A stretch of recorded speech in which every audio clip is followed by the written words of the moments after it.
he was unaware of the rule breaking, so what did he think was happening here before him? A glass of fizz in Boris Johnson's hand, taken from a choice of bottles on the table, as 8 others also stand in view, crowded together in number 10.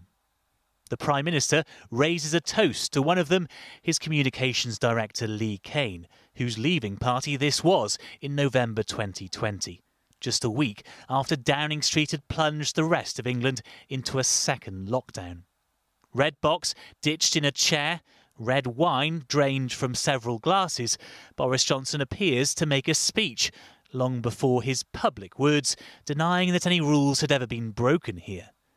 Police would later learn of this event and fine other staff, but not the man holding their attention. Well, it's clearly a party. Don't know what he's toasting because the rest of us were all devastated, losing relatives. I lost relatives during COVID and many other people have got their own stories about that, and I think it's just despicable. And what's compounded is that he knew that he'd broken the rules and he's known it all along. The leaving party for Lee Kane was on the same night that Dominic Cummings left Downing Street. Just 8 days earlier, the advisers had been helping the Prime Minister with a major announcement as COVID cases soared. In England, from today, we're once again asking you to stay at home. Since then, he's repeatedly denied Downing Street broke its own rules, including on the date in question. Will the Prime Minister tell the House whether there was a party in Downing Street on the 13th of November? Prime Minister.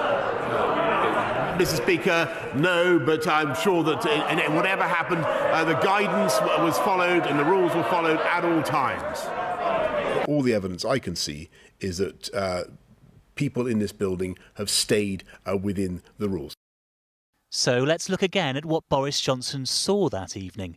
On the table in front of him are 2 bottles of champagne or cava, 4 bottles of red and white wine, half a bottle of gin, party cups and dregs of alcohol in used glasses, biscuits and crisps, and at least 9 people in total, including the photographer who took these pictures.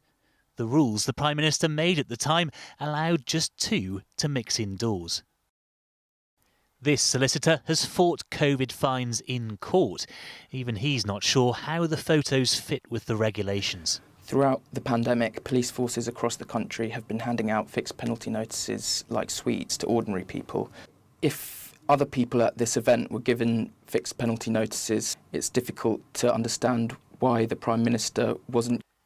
Before Callum Harrison made money selling vintage clothes, he was down £100 as a student thanks to his fine for a similar party, just 2 weeks before the one the Prime Minister's pictured at. Wow, that's terrible. He's very clearly partying with a lot of drink around. Not fair at all. It's obviously one rule for them, one rule for us. Well, you can get away with this, and a student who's not even done that much bad compared to him has got fined a lot more. It's very, very annoying. The Prime Minister may well be annoyed too. Have these photos taken the fizz out of his defence?